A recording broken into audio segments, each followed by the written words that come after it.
മരുഭൂമിയിൽ ആ കൊച്ചു ബാലന് തണലായി മേഘം കൂടെ നടന്നതും ഉണങ്ങിയ മരം അവന് കുടയായി ചില്ലകൾ താഴ്ത്തിയതും കണ്ട് അബൂ ത്വാലിബും സംഘവും അത്ഭുതത്തിന്റെ മുനമ്പിലായിരുന്നു. ആ അത്ഭുതങ്ങൾക്കെല്ലാം സാക്ഷിയായി സിറിയയുടെ അതിർത്തിയിൽ അവരെ കാത്തിരുന്നത് ബുഹൈറ എന്ന ക്രൈസ്തവ പുരോഹിതനായിരുന്നു. ഒരു കുന്നിൻ മുകളിൽ പൗരാണികമായ ശൈലിയിലുള്ള ഒരാശ്രമം. ദൂരെ നിന്നുവരുന്ന കച്ചവട സംഘത്തിന് മുകളിൽ മാത്രം ഒരു മേഘം നീങ്ങുന്നത് അദ്ദേഹം സൂക്ഷിച്ചു നോക്കുന്നു.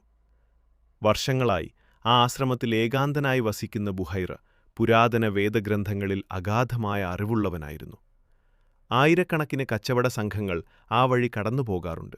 പക്ഷേ ഇത്തവണ അദ്ദേഹം കണ്ട കാഴ്ച വിസ്മയിപ്പിക്കുന്നതായിരുന്നു.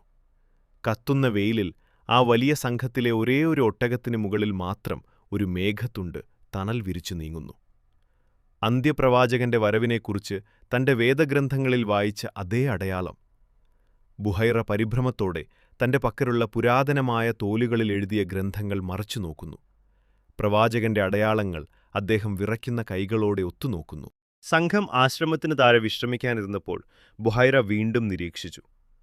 അവിടുത്തെ ഇലകളില്ലാത്ത ഉണങ്ങിയ മരം ആ കുഞ്ഞിരുന്നപ്പോൾ തന്റെ ചില്ലകൾ അത്ഭുതകരമായി താഴേക്ക് താഴ്ത്തി അവന് കുടയായി മാറുന്നത് അദ്ദേഹം നേരിട്ട് കണ്ടു. ഇതദ്ദേഹം തന്നെ. ലോകം കാത്തിരിക്കുന്ന ആ മഹാ തേജസ് ഈ സംഘത്തിലുണ്ട്. ബുഹൈറ ആവേശത്തോടെ സ്വയം മന്ത്രിച്ചു.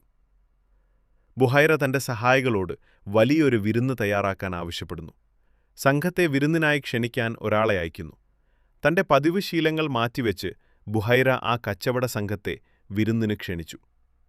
ഖുറൈശികളെ, നിങ്ങളിൽ ആബാലവൃദ്ധം ജനങ്ങളെയും ഇന്ന് ഞാൻ വിരുന്നിന് ക്ഷണിക്കുന്നു.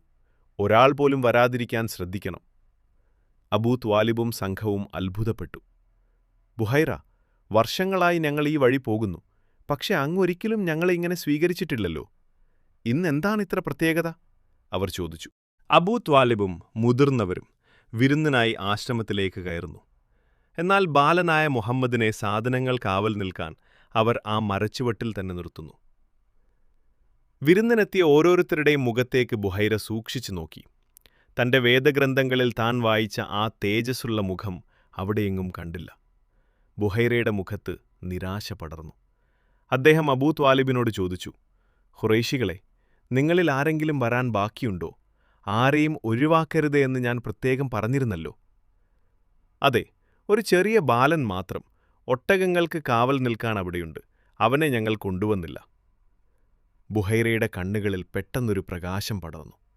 അല്ല, അവനെ ഉടൻ ഇങ്ങോട്ട് കൊണ്ടുവരൂ. അവനില്ലാതെ ഈ വിരുന്ന് പൂർണ്ണമാകില്ല, അദ്ദേഹം കൽപ്പിച്ചു. ബുഹൈറ